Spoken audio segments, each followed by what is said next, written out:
Yeah, please say hello in the chat with your name, your union if you have one, where you're calling in from. It's good to see everybody here this evening. My name is Oren Kadosh. I'm an organizer with the Labor Network for Sustainability. Um, and a huge thanks to our speakers who are here with us, calling in from Chicago, Illinois, to talk to us tonight. As we move through the discussion, please feel free to drop questions in the Zoom question and answer function, the Q&A, and we'll try to let our speakers address these with ample time toward the end of the call. So yes, welcome. It's an extremely challenging time for working class communities, for immigrant communities, for our trans siblings, for people courageously standing up against a US-backed genocide, as well as for our public sector workforce and the critical public services that sustain millions and millions of people. And of course, in our fight for a climate-safe future. It's also an extremely challenging time to be exercising our fundamental rights to speak out, to demonstrate, to organize a union at work, and to organize broadly for a better world. So if you're like me, you're busy trying to rally and show up and turn out to the flurry of critical protests and rapid response defensive actions that are needed in this moment to say no and to push back on these extreme abuses. And while we must absolutely engage in this mass social self-defense, we must also keep our focus on fighting for the world we wish to win, on advancing a common good program, on advancing our Green New Deal from below, and to find opportunities to learn from each other about what is working and what is possible when we build together from the bottom up, from the grassroots, labor and community together, and win. So with that in mind, the Chicago Teachers Union, CTU, and the Labor Network for Sustainability wanted to host an event on CTU's historic victories in their new collective bargaining agreement, what they describe as a force field to protect against Trump's attacks on public education, putting broad protections into place to address issues like privatization and academic freedom and culturally relevant curriculum, for preserving sanctuary schools and creating LGBTQIA plus safe spaces in schools. But the contract also, for the first time, includes a full article on climate, environmental justice, and sustainability. And this was won in coalition with years of organizing and building power with frontline environmental justice communities and parents and students together. So we're here tonight to let this story of this organizing and these victories serve as a model of what is possible, even under Trump tyranny, even under climate chaos and environmental disruption. We can win and we can build grassroots power. And in fact, it's what we must do in order to get through this moment together and build the world we need. And to tell us how they did that, we have some super incredible working class champions with us. We have Lauren Bianchi, Chicago Teachers Union Green Schools organizer and a high school history teacher as well before taking on the organizer role. We have Jade Maison, CPS parent and an advocate for environmental justice. And we have also Jamiu Sequoia, a CPS educator, CTU member, and a high school environmental science teacher. So Yeah, without further ado, let's kick it over to our speakers and hear about how they did it, what they've won, and how we can take inspiration from CTU and Chicago communities for building our own Green New Deals from below where we are. So Lauren, can I ask you if you can describe what climate and environmental justice provisions were won in CTU's new collective bargaining agreement? Can you lay it out for us? Yeah, thank you, Oren. Good evening, everybody. And thanks to Labor Network for Sustainability and all of the co-sponsoring organizations for making this event possible. I'm really excited to be here to share with you all what CTU members were able to win in our new contract. And so I'm basically going to go kind of line by line to start us off through some of these things. So for the first time ever in a CTU contract, we won a climate justice and green schools article that will give teachers more control over the buildings we work in and ensure that all students can learn in school buildings that are healthy, safe, and environmentally sustainable. These contract wins are the product of 5 years of rank and file member organizing through our union's Climate Justice Committee, which was formed in 2020, and through collaboration with parents and community organizations. To be clear, when we first started negotiating last April, CPS was not enthusiastic to bargain with us on any of these issues. We had to show that members and CPS families care deeply about climate and environmental justice in order to win. So first, I want to highlight our wins around green jobs pathways and student learning. Our new contract language will create 4 new clean energy jobs pathways by the end of our contract, leading to green jobs in the trades for high school students after graduation. This can include new career and technical education, or CTE pathways, paid internships, pre-apprenticeship programs, or any form of pathway that makes it easier for our CPS students to enter a trade after graduation.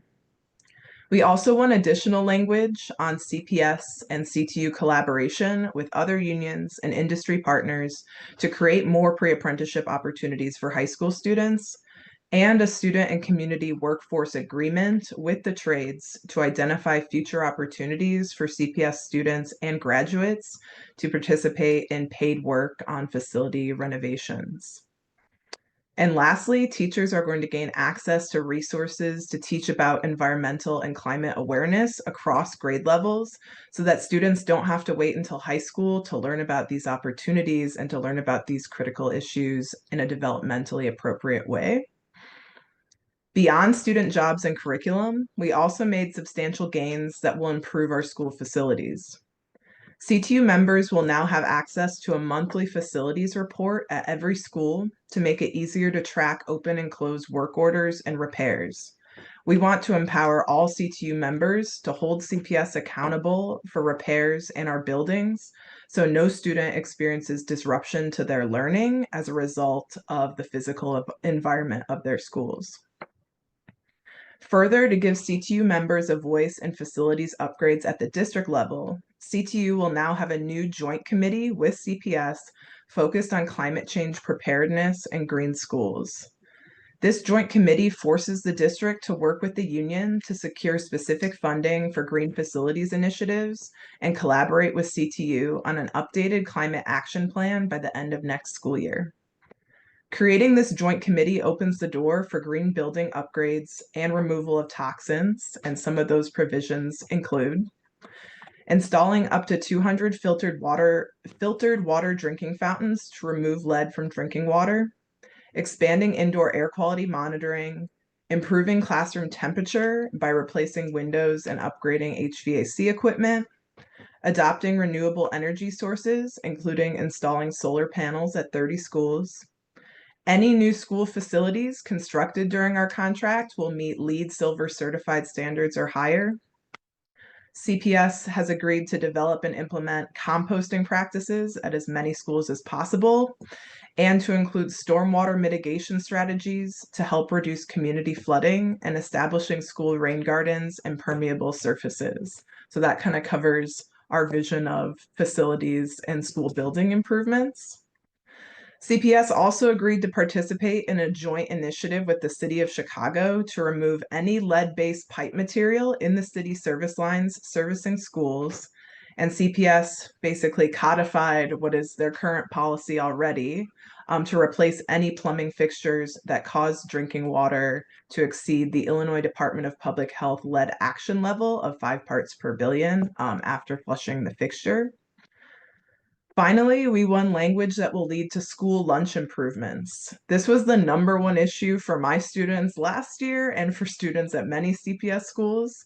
And we will have an additional joint school meals and nutrition committee aimed at providing healthy, high quality food to students. The committee will also collaborate with a youth advisory council made up of students.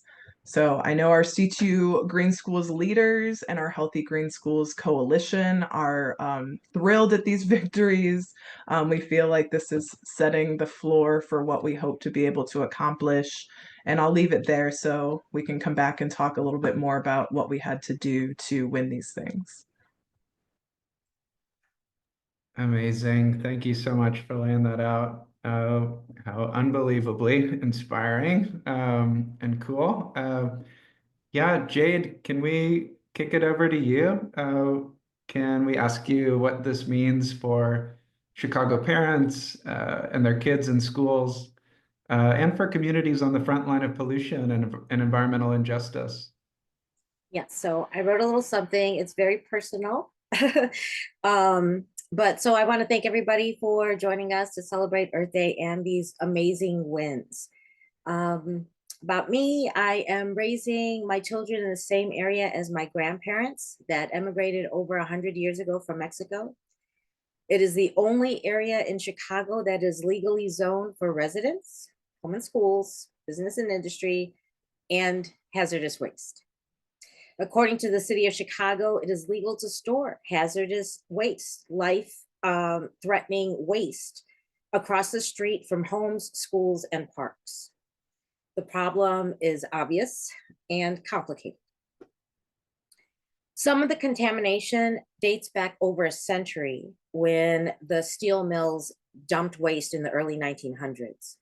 That waste leached into the soil and the groundwater and still contaminates our neighborhood to this day. I've been working in environmental justice for about 10 years now. I've been involved with many others. It's not just me, many others in the fight to ban open piles of pet coke that we were breathing in, advocated for air quality regulations for manganese, which causes like Parkinson's-like symptoms in children and has been known to change like your neurology and make you more violent and apathetic. That's absolutely true. We also stopped General Iron from relocating to our already overburdened ecosystem. And most recently, in a campaign to stop Ozinga, which is the sister company of the Invert, from overturning an existing law banning mining within the city limits. They want to make that legal again, and it's already illegal. So wow, I have a lot to say on the subject. For context, I should tell you that I grew up 2 blocks away from Wisconsin Steel Mill in South Deering on the southeast side of Chicago. Like most neighborhoods, ours revolved around the school and around families and kids. Unlike most neighborhoods, the windowsills were always covered in glitter that was actually fine metal particles carried by the wind from the mill. It was everywhere.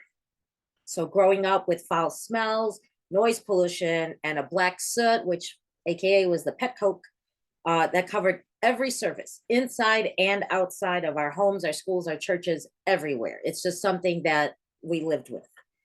And to be honest, it was easy to accept that back then when the mills were open, because that meant that our families had jobs and that there was food on the table and kids had the things that they need growing up.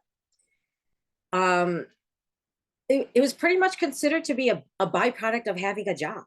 And so people just accepted it.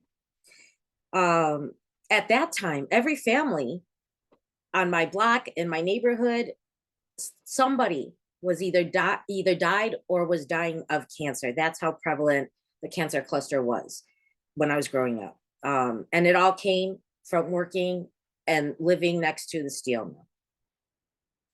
After Wisconsin steel mill abruptly closed and refused to give workers their last paychecks and pensions, the environmental toxicity in South Daring somewhat dissipated, but found other harmful outlets. So you can imagine how that affected the economy of the neighborhood, the loss of jobs, the loss of housing, the closing of businesses,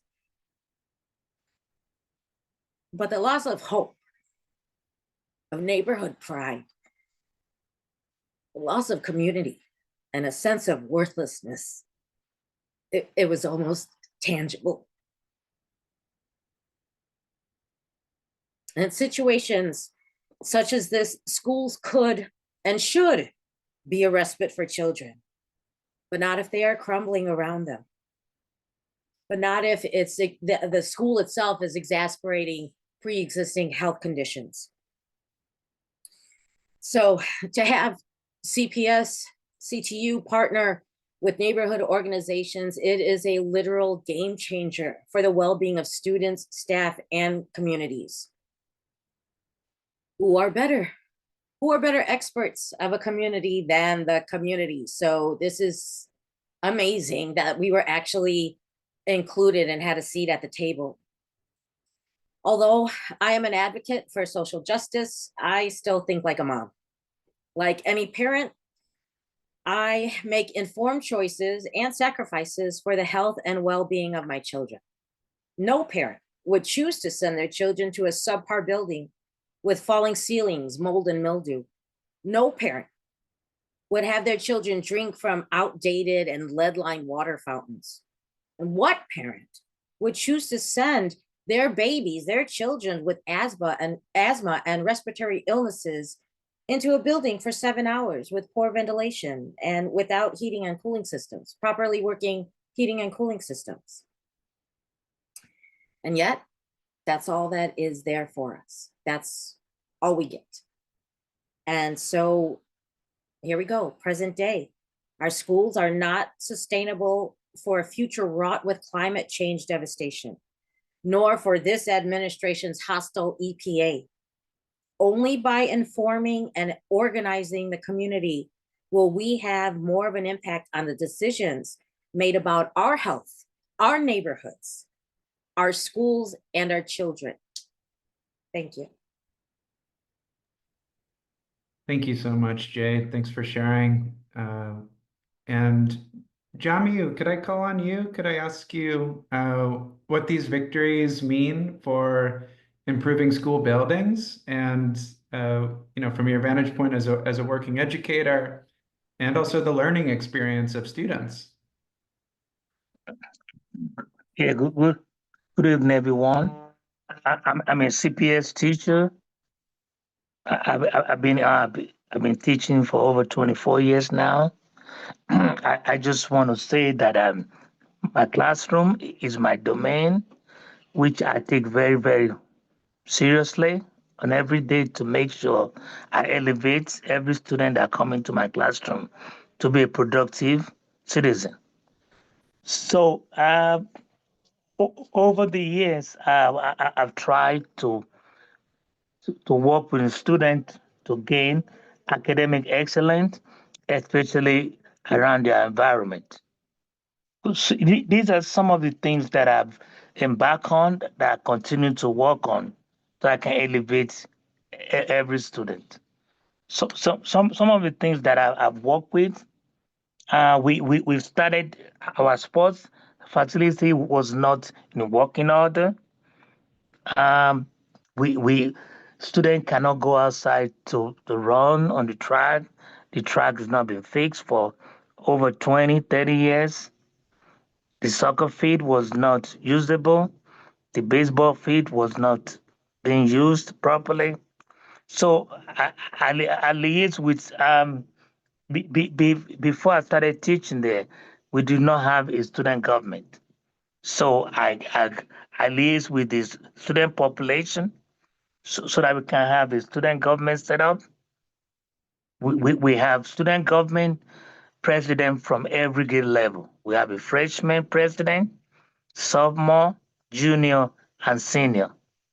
So we started meeting Thursday after every Thursday after school, and we're coming up with different ideas. So we wrote a proposal. We sent it to the alderman of our school. He responded to us, but he said he doesn't have any power to do anything. So before in last year, the mayor of Chicago came to our building. So when he came, I was able to talk to the deputy mayor on education and youth development. She gave me a card and she said maybe I can reach out to her. So I introduced information with the student at the student government and we wrote a proposal. From there, she was able to connect with CPS and our proposal was tabled and we were approved for a new facilities, but it's not attached to any fund yet. So the facilities now is gonna have it's gonna be it's worth $21 million. So, but it's a huge one from what we have right now. So hopefully in the near future we can get funded. But one of the things that facility is gonna do for our building, every time the student go outside during the spring, the summer, there's a lot of mosquitoes out there because our drainage was not properly done and students are getting sick. So we to me that's gonna be a huge win when this facility is built so that we can have good drainage and students can go outside and play and do whatever they need to be done. I do one of the things that I do in my classroom because I'm an environmental science teacher and I do teach physics too. In my environmental science, we do a project every year for the past 2 years now since we came back from COVID. We do a project that we design, we build housing using cardboard, and then they are wired to use solar panel. So I'm gonna provide all the materials for them. They will build these houses, connect with wires, with fans, with lights. Some of these kids they even put furnitures in all these houses too, and then we build this so that they can see what solar energy can do in real life. It was very exciting. We displayed in front of the main office so that parents and visitors can see what we have done. Another thing that I've done with a student, 2 years ago, one of my students was doing a science fair project. I'm a very believer in students doing science fair project. She was walking one day. She said, "Oh, I'm thinking of something." She said, the road that leads to our building is very, very bad. There's a lot of potholes right there." She said she want to do a science fair project that she want to get it fixed. And I said, let's try and do this. She wrote the other man. The other man was able to come and look at it. The other man was able to link us with the city of Chicago, the Department of Transportation. They end up to come and fix the road. You know, we had a big ceremony when the road was open. We invited we invited the vice president of CTU. He came to our school, and then the other men too. So it was a big ceremony for that one. 2 years ago too, during the student advisory board, we were able to sample students about the lunches that are giving our students. The lunch is they're giving them the same lunch for the all through the school year. So apart from doing that, we completed everything we need to do for us to do that. I have a big project that I'm working on now with Northern Illinois University, which I'm taking my student on a trip next week, Friday, which is May 2nd.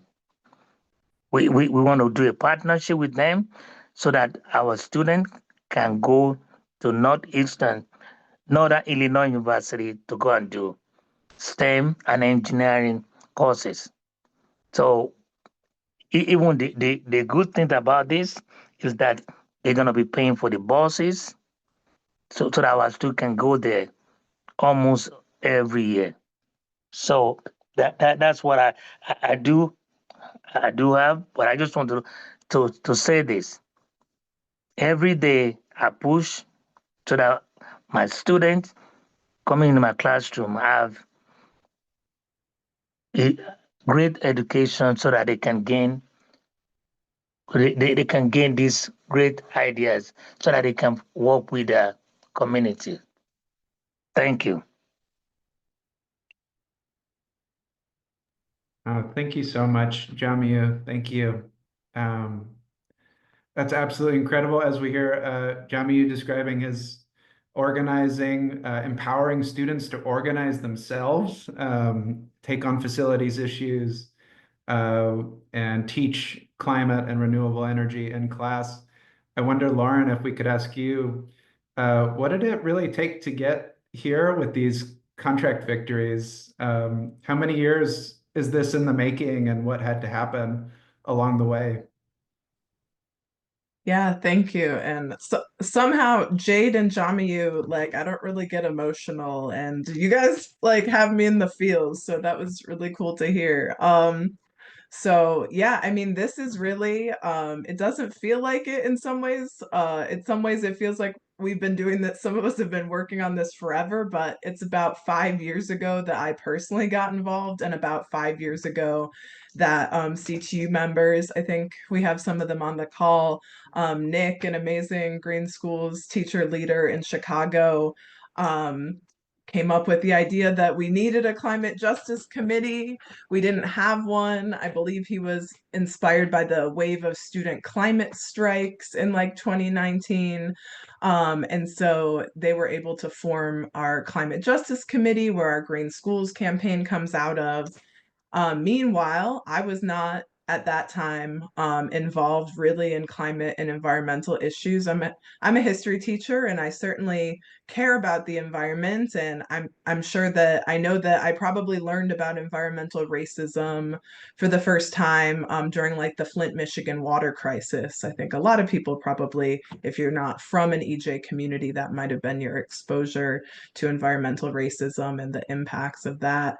But I was teaching at George Washington High School, and to be clear, Washington is about 10 minutes away from Jamiyu's school. Both are located in the same ward in Chicago, so different parts of the neighborhood, but both on the far south side. And I was encountering really challenging environmental conditions in my school building, hot and cold rooms, students complaining that they're thirsty but won't drink the water, my coworkers buying cases and cases of bottled water with their own money so that kids can be hydrated and focus in class. And overcrowding. Like our school has mobile units to relieve overcrowding that I think were constructed in the 1990s that are still there. And our building is like out of extra classrooms.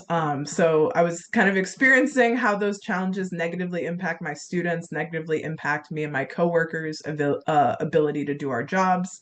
And then during COVID, myself and other teachers at the school wound up learning that community activists, including Jade, were speaking out against the relocation of this metal shredder called General Iron that was slated to be relocated from their longtime location on the north side in wealthy and white Lincoln Park to the southeast side, a stone's throw away from Washington High School and a nearby elementary school as well.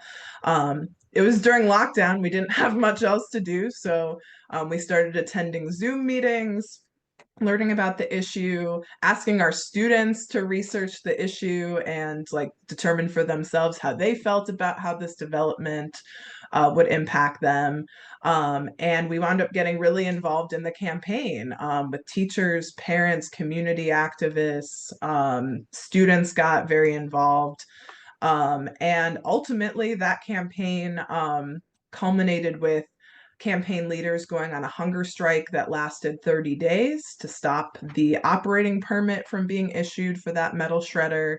After the hunger strike, a period of time after that, we did actually force the US EPA to intervene, and ultimately the Chicago Department of Public Health denied the operating permit.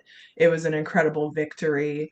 And then after we won, former Mayor Lori Lightfoot actually retaliated against teachers by trying to fire me and one of my coworkers. So luckily, our jobs were saved. We did not get fired, but the fact that our jobs were threatened actually backfired and had the effect of like really raising our profile, giving myself and other teachers a huge platform to talk about green schools issues, to talk about environmental issues and the impact on students and schools. And within our union, like CTU members were pretty shocked to hear that like teachers almost got fired for speaking out about environmental issues. And so it really created an opening within our union to like make the case that our union can't be neutral on questions of climate or environment, and that climate and environment are tied to our broader focus on racial justice for our schools and fighting for our Black and Brown students. So we made that connection. So by trying to stop us, trying to fire us, they actually really had the opposite effect and gave us a huge leg up. So I originally joined my union's climate justice committee to ask for support, to ask other teachers, like, what do you think we should do? How do you all think like our union might be able to help support this campaign? And then beyond that, outside of that campaign, kind of creating an opening, you can read a little bit more about step by step some of the things we did in an article that Nick and I wrote for Labor Notes that's now out. But we had to prove that these were issues that members and parents and students really care about. So we seized on emergencies that were kind of our smoking guns. So there was a school where an HVAC, like a ventilation issue, caused humidity. Lead paint was chipping off a classroom ceiling, putting students at risk. So we blew that up. We had like a press conference in 2022. Part of the ceiling collapsed at Washington where I work. We also like used that to call for the long-term goal of like a new green high school building. So we really seized on any opportunity to like blow it up and to have an action associated with it.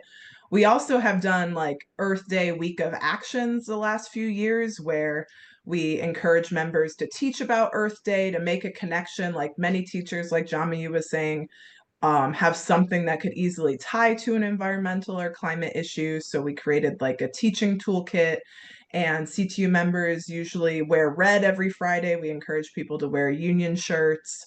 So for Earth Day, we would tell people wear green and do a walk-in with coworkers, or take a group photo to elevate, create signs to elevate issues at your school that connect to climate and environment. And so we gave people like a range of activities they could do, from something really easy like wearing green and seeing how many of your coworkers you could get to join you. And over time, like even at the start of our contract campaign, there certainly were still members that were like, why are we wasting time on all this green school stuff? What's that really about?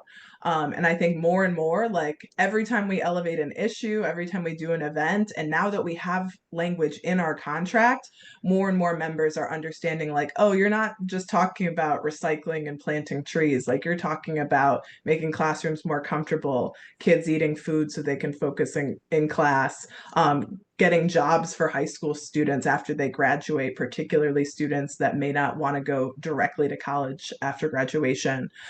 So it's definitely taken years for us to socialize and educate ourselves and other members about what exactly are we fighting for. And it was 100 degrees the first day of school in Chicago. There was a heat wave the first week of school. So I think more and more teachers are understanding that although Chicago is not, we're not going to have a wildfire here in Chicago. Chicago had some of the worst air quality in the world when the wildfires in Canada were affecting our air quality here too. So people are seeing that these issues actually do affect us and do need to be a priority in our contract. Thank you, Lauren. Thanks so much for walking us through some of that backstory, the strategies, the ways in which you built this power in the union, and made it a priority. Um, uh, Jade, could we ask you similarly from like the parent and community side, what is it like to be a part of this kind of grassroots powerful coalition building with CTU? And how do you approach it from the parent side, through this organizing and coalition building that Lauren was describing? Wow. So again, it's very personal to me. That sense of community that I had alluded to earlier, that the loss of community. I realized that my whole adult life, I never felt that again the way that I did when I was younger in the neighborhood. But working with like-minded people for similar causes, in a very inclusive environment, and of course advocating for kids, I found a sense of community again. I mean, it literally changed my life again. It renewed everything that I thought died inside me. Some of that hope, some of that self-esteem. I found my voice again, that I had lost for a very long time, mostly for personal reasons, but the fact that there was a community out there who just wanted to do good and just wanted to be kind and just wanted to fight for what was right and just for our kids to be, better off than we were. That's something that I got behind right away. And little by little, I started kind of taking a bigger role. And now I'm talking to everybody. Thank you so much. Can I follow up on how it felt to, like start working with the union on these issues, if you remember, and like, you found a sense of community, which we can take joy with in organizing. Um, but like the mechanics of working with the union as a parent, as an EJ community member, how does that work out? Um, well, it started off small, but now, I'm part of a grander network. So, folks like Lauren can call me up and say, guess what? Guess what we won? CTU is at the table with grassroots organizers, and we're gonna change the world. Not like that, but it was very exciting, and to be included in that, and to see over the years, showing up to meetings, being informed, asking questions, and asking those same questions to local government, to the principals. It's just being present. It's just being there. A lot of times, sometimes all you have to do kind of is the only one. There are all these other people behind you, and we're all there for one purpose. So sometimes it's just showing up, but other times it's very strategic, going to meetings, helping draft, just information to inform policies and things like that. And not being afraid or self-conscious to talk to senators, to talk to big wigs, because ultimately, and I learned this through social justice, working in the social justice community. I'm an expert at my life and my neighborhood, and I consider my neighborhood and the people that I love worth stepping up and being uncomfortable, and just growing and continue learning, so that people from the neighborhood come to me. Oh, I saw on the news, or I saw this, and right away I have to jump in, be completely informed, because I only want to give true and accurate information. But and that's just from being in the neighborhood. My neighbors, what do you think about this? Or they'll ask me things like, which candidate would really serve our best interest. And that's a heavy burden for me. I don't want it, but at the same time, I am part of a community that people do look to for answers like that. So I take that very seriously. The testament to how effective the organizing has been, to that you can be Definitely. that place to look to. It's amazing. Thank you. And Jamiu, can we ask you come back around?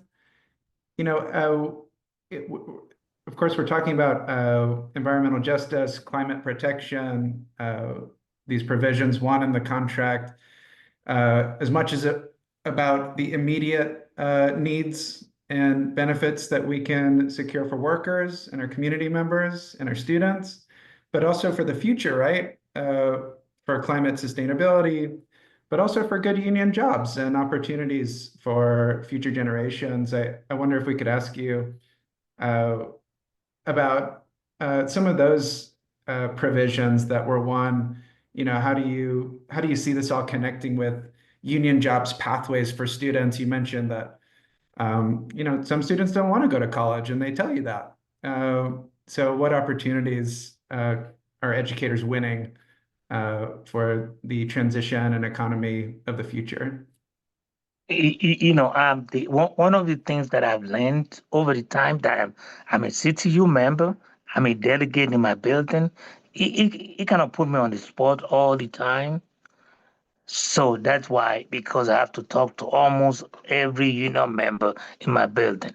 So it gives me that kind of pause sometimes when people come to me to talk about what is going on in our building, and then I have to put myself in a leadership position, even though I'm not an administrator in a building, but I liaise with everyone to make sure things are going the way it's supposed to be.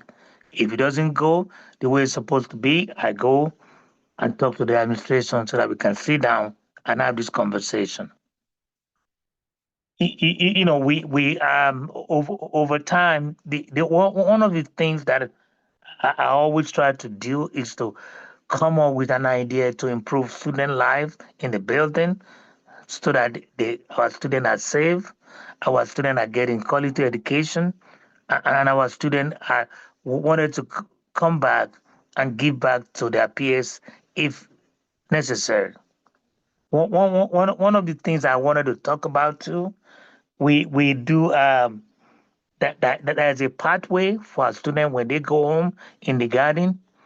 When they leave our building, there's a sidewalk. Over time, this sidewalk ends very close to the garden. which our students have to walk on the street, which was dangerous. So we are working with the aldermen now so that we can get that short area with no sidewalk so that we can get a sidewalk there. So for us to do this, I have to take time off after school to work with the student. We're gonna work together. We're gonna we took pictures. We just finished doing that, and then we wrote a letter. We're gonna be presenting the letter to the alderman sometimes in May. So hopefully we're gonna get something done. So that kind of things is what I try to do within the building, so that we can give our students a kind of relief, a kind of belonging that this community belongs to them, so that they can improve not only their school building or and around their environment too. Thank you, Jamie. And do you think that, when we were talking before, you had mentioned, the time you take to be intentional with your students about these issues, about building and organizing and advocating for better schools, better society. Um, and these contract victories that can take the burden off of the individual teacher to make sure that they're doing that. Could you speak about that? It shouldn't be just your responsibility, right? To make sure these things are happening. Yeah, sometimes I felt overwhelmed sometimes, which is not easy. When I see all these problems, sometimes I do want to walk away, pretend like I didn't see it. But for me, the fourth day that I started teaching, I've learned that we have to push ourselves. We have to work very diligently and plan so that we can move our students from where they are to where they're supposed to be. Sometimes some of my kids they will come in the classroom when you say, "Oh, let's work on this project, let's work on this." They're gonna say, "I do not want to go to college." We have to find a pathway for students like that. That's why I was so excited when Lauren when they were talking about that solar panel so that we can put it on our building so that our students can get training or they can go in that pathway. I was very excited about that. So I'm hoping to work with CTU so that we can make that project a reality. I'm very excited about that. That's so cool. Thank you so much, Jamie. Mm. Yeah. So I wonder, and we'll get to folks. Remember to drop questions in the chat if you have them, or in the Q&A function. Yeah, we want to hear from you. A little discussion at the end, or we can, once we get there, you can raise your hand. So yeah, just one more question, Jade, if I could ask you really quick. What's next for the future in Chicago for our parents and environmental justice? Where do we go and how do we grow from here? Well, we definitely need to keep building our base.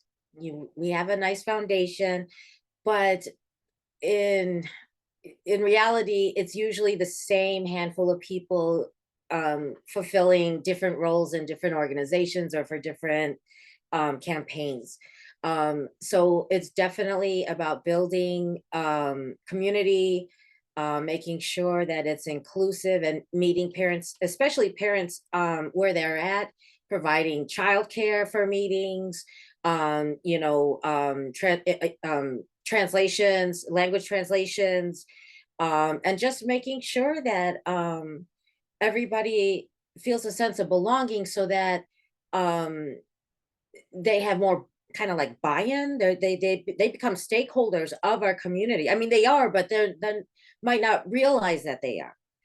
Or the people down the block might not realize that, what, if we walk into the alderman's office together, he's more likely to listen to what we have to say. So it really is about building community, building that base, and just and it's not even about adults, like out of the environmental justice work that we were working on, the kids wanted to get involved. I mean, they had some really serious questions like, my friend has asthma, are they going to die, or kids afraid. um I mean, to think that that weighs on them so heavily, and we couldn't just brush that off, or like, oh, it's going to be okay. I mean, these are intelligent, beings. And so we wanted to make sure that they had a place to advocate for themselves, express themselves, process what is actually going on in the neighborhood, and the risks, that we have to that we take just by breathing, just by walking out of our house, things like that. And so we started a group called the Rebel Bells, and they met with senators, and I mean, we organized, we taught leadership skills to a group of young girls. And then we were just there not as leaders but as mentors. The girls themselves actually were running campaigns, and they had ideas, and we made sure that they had everything that they needed. And so they were as much teachers as they were like participants in the group. And sure enough, bold as can be, they walked into DC with their Rebel Bells badges, walking around making sure that they got the doors were opening, because we had chop chop, we got an appointment with Senator Duckworth, and so that part was super exciting. And so it's just all about communicating with folks, and letting them know that it's not going to be easy, but you're not going to be alone either. Thank you so much. Yeah, I think that's a great message to leave on. But I wonder, Lauren, if we could just ask you maybe very briefly, like, it, we're talking about the public sector, we're talking about public schools, and how critically we need resilience for public schools, public services, in this moment, especially under great attack, climate disruption adding to that, environmental pollution. So when you build and you win, how do we ensure implementation, and that things start to happen and build for even bigger victories in the future? Yeah, I think I'll add to what Jade and Jami you were saying. So, like, I really agree that like we've accomplished a lot as a relatively small group that's united a few the teachers union and in frontline environmental justice organizations in the southeast side, as well as Outgeld Gardens, and One North Side. So we really have a coalition that spans both ends of the city of Chicago. And that has gotten us this far, but really to make sure that we can enforce what we've won and to take this to the next level. Our Healthy Green Schools campaign is building green schools committees of parents, teachers, and community members in those 3 neighborhoods. And, hopefully they will exist in every neighborhood at some point. And Jamiyu, like last week, my coworker and I, Jamiyu facilitated a meeting at his school with parents from 2 different groups that don't typically talk to each other, the bilingual parent committee of the school, and then the board of governors of the school, talking to CTU members and organizers about like our vision for the school and seeing how the issues that we care about to have healthy, safe, and sustainable buildings are actually pretty aligned already. It's just that we haven't been talking to each other or working together explicitly, and that needs to change. So we do need the parent leaders are out there, the teacher leaders are out there, and I think like finding each other and having a shared space where we can decide what we're going to do together to hold the district accountable and to show that like this is not just this is not a side issue that only a few people care about. This is a major priority for our communities. And I really agree with what Jade was saying, like, I see Healthy Green Schools as a way for our school communities to heal from environmental racism, to heal from the disinvestment, to heal from school closings, that this can be a way to revitalize communities and to give people what they need to live safe, healthy, happy, fulfilling lives. So in this moment, I'm really grateful that I get to work with some of these awesome people, because this does give me a lot of hope in this really challenging time. Amazing. Thank you. Um, okay, we had a couple questions come up from people who are joining us, and we want to get to those. Okay, so first question we had come up in the chat and the Q&A. We'll just go through a couple of those, and then I see David Hughes has a hand up as well. But first question here. How did you get around the school board initially not wanting to negotiate on environmental issues? They often cite that it isn't a mandatory bargaining proposal. So was the fact that the new mayor had been a CTU member, an educator, did that help?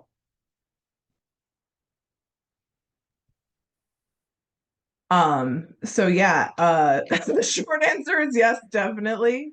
The longer answer is that during negotiations for this contract, we transitioned from a small appointed school board to a much larger hybrid school board that is partially appointed, has members that were appointed by the mayor, and members that were elected. So we will next time have an all elected school board.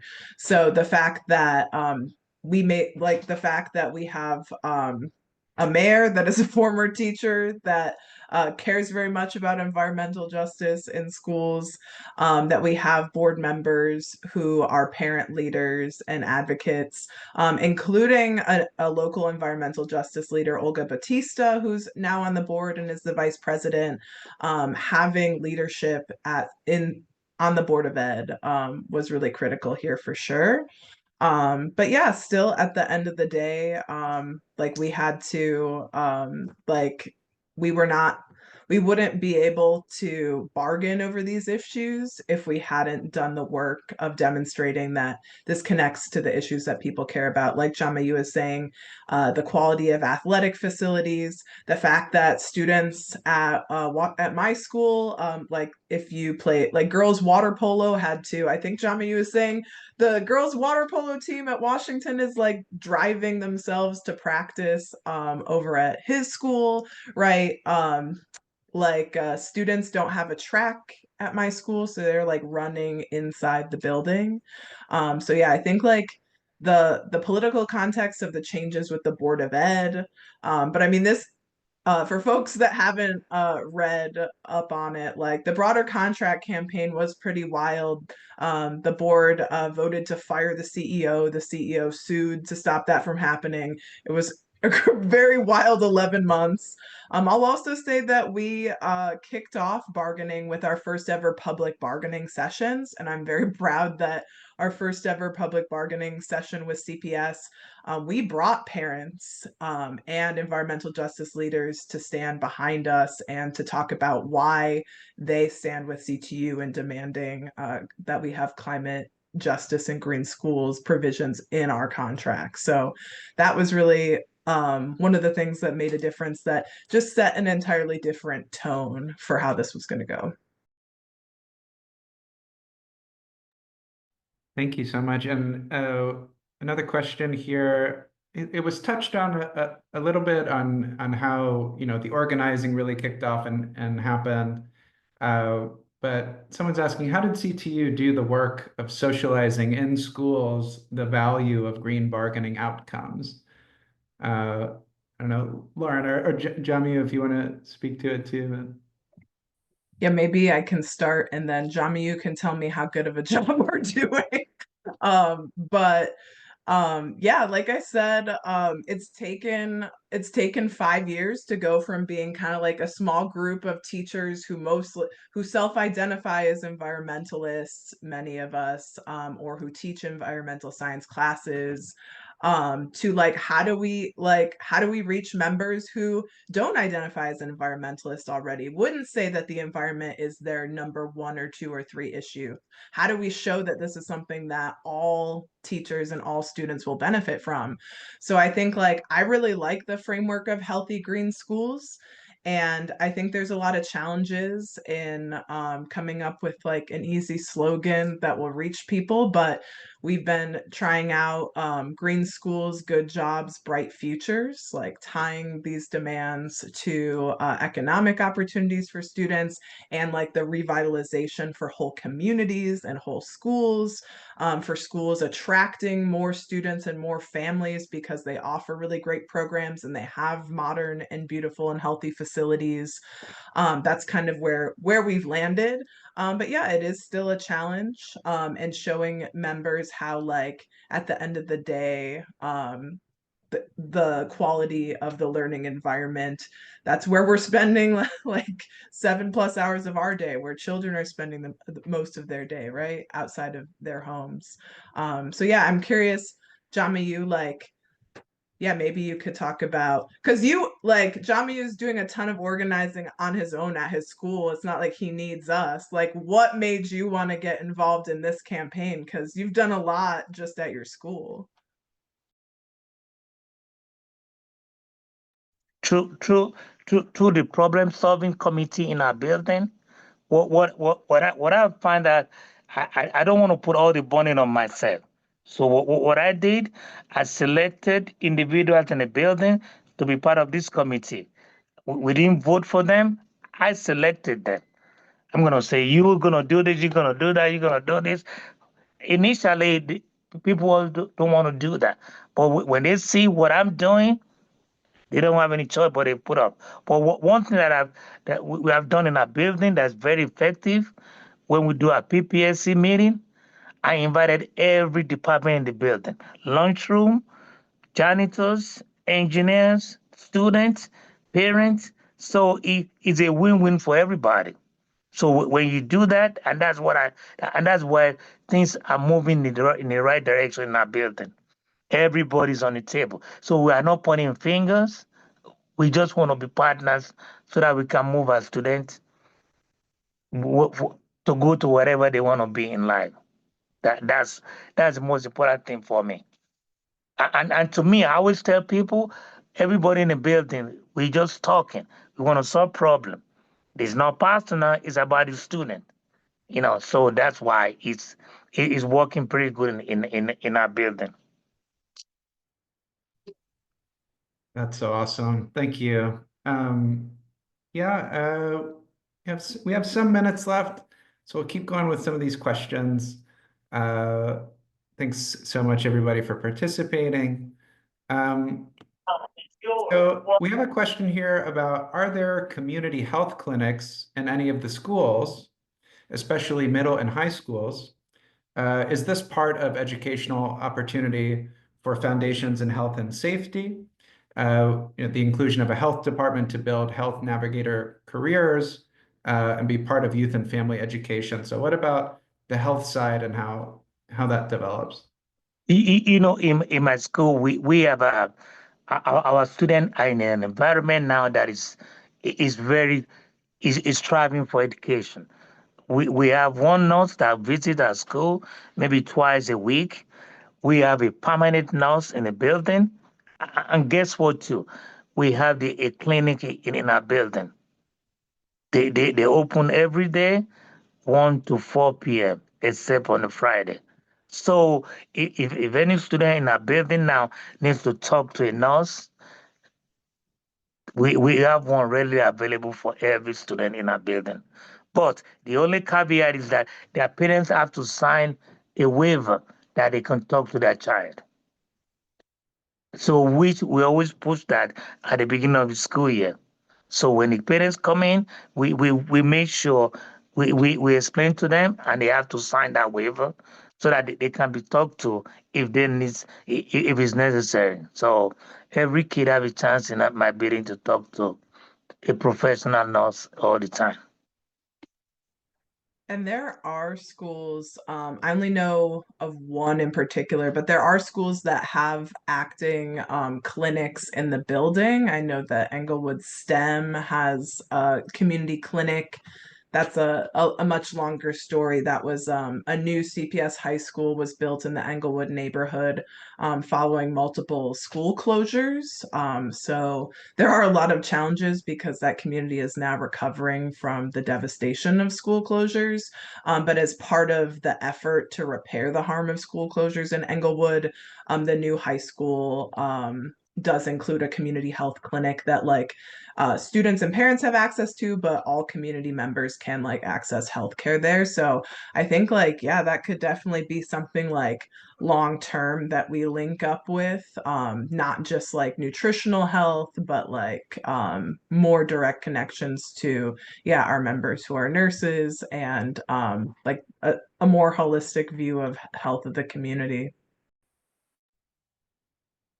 That's amazing. Yeah. With climate impacts incoming as well, wildfire smoke, extreme heat, community health is more important than ever. David Hughes, we see your hand up. You want to jump in with a question? Yeah, thanks. This is really inspiring what you guys have won at CTU. I have a question about the 30 schools that are going to be wired for photovoltaics. I'm with Rutgers AUP AFT, and we've won a lot of canopy solar installations over parking lots over the years, but we haven't won islanded capacity for them, which means that when the grid goes down, those panels go down. And we have wanted to win islanded capacity so that the panels can provide a resilience hub with emergency electricity for surrounding communities, particularly refrigeration of medicines, charging of medical devices, all that. So my question for you guys is can you get these panels wired with the right inverters for islanded capacity and get resilience hubs in the neighborhoods? Check. Thanks for that question, David. So, one, that's awesome. And two, yeah, we really want to learn from the challenge that you're facing at Rutgers. Unfortunately, we did bargain to try to achieve community resilience hubs, at least regionally in the schools, and we were not able to win battery storage or exactly get there in this contract. And honestly, I mean, CPS did not include solar projects in their last capital plan. We're trying to go from no new solar to any new solar. And so the fact that we have this benchmark of trying to figure out how we can push them to do solar at 30 schools is a major step forward. There's also going to be a lot of challenges in implementing that. I think our long-term goal absolutely is the community, a resiliency hub model. We do want there to be a community benefit and language around heating and cooling centers, as well as yeah, how could we help have schools make our communities more able to withstand yeah, power outage, extreme weather. So I mean, I also think that just the establishment of the joint committee opens the door to those things. And of course, the clawing back of federal grant money is a huge blow because CPS is actually open to doing these resiliency hubs if we can find the funding for it. So we're gonna have, I mean, at a certain point, the state of Illinois and CPS are gonna have to decide if they are gonna sit around for 4 years and waste time just because Trump's in the White House. So we are gonna, I think we do have to explore ways, how do we pivot, because our students and our communities can't wait 4 years just because we have a hostile presidential administration. Relatedly, and I think this will wrap us up. I know it was talked about a little bit during the program earlier, but to Annalise's question in the chat, kind of has to do with funding, implementation, all of these things. What kind of organizing are you anticipating to undertake to push continued wins out of the CTU CPS committee that is formed out of this contract? And I'll add on, does that include the community coalition as well. Yeah, going forward. Yeah, I think that I mean, it all comes for me. It's very critical and comes back to our community coalition. Like, I believe it was just last year that Jade spoke at a board meeting during the week of Earth Day last year, advocating for green improvements in the Southeast Side neighborhood schools. And so I think we're gonna like we know we're gonna have to do that. Instead of bringing one or two parents with us, we're going to have to bring, 10 or 15 parents. And I think we're going to have to be more consistent. We're going to have parents from different communities show that like North Side parents and South Side parents and West Side parents are united on this. Unfortunately, the district is often more responsive to parents and community than teachers. So, teachers kind of get to take a back seat and like let parents voice their priorities, to show that like parents and families, the primary stakeholders of schools, like we expect this.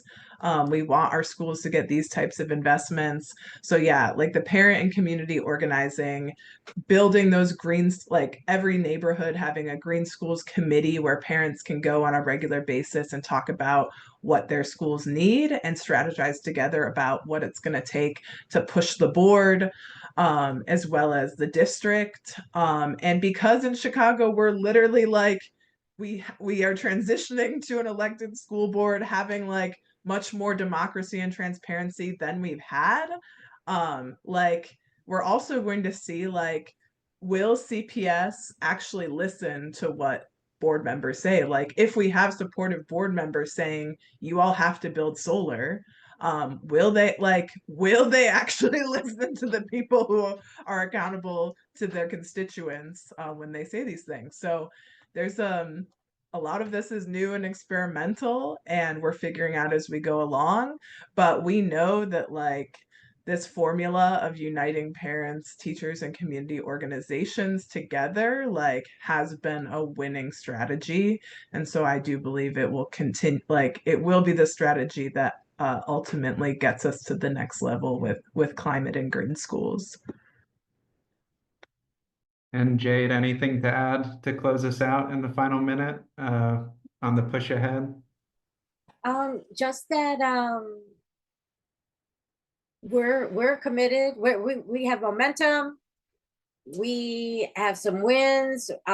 We have motivation, and as far as like the community organizations working with CTU, we're in it for the long haul. And we totally support CTU, and we expect great things to happen because of that. Well, we want to thank you all so much for ending right on the dot here. Thank you, Lauren. Thank you, Jade. Thank you, Jamiu, for telling us this story and how you won, how it happened, giving us a model to go off of. And thank you to everybody who came tonight and participated and for your very sharp questions. And let's keep going. Let's keep building. Let's replicate CTU's and the Chicago community's organizing excellence wherever we go and take it forward. Thank you all so much. Thank you for being here. Adiós. Gracias todos. Bye-bye. Bye all.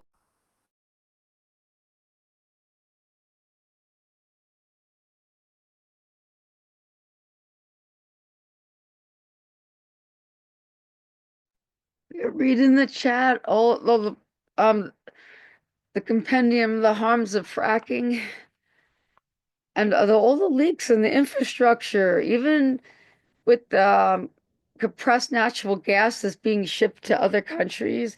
In all stages, leakage has been found, and NASA satellite detected a lot of leaks, a lot of faulty equipment, and like landfills that's supposed to capture gas that doesn't. And they're examining now the oil wells in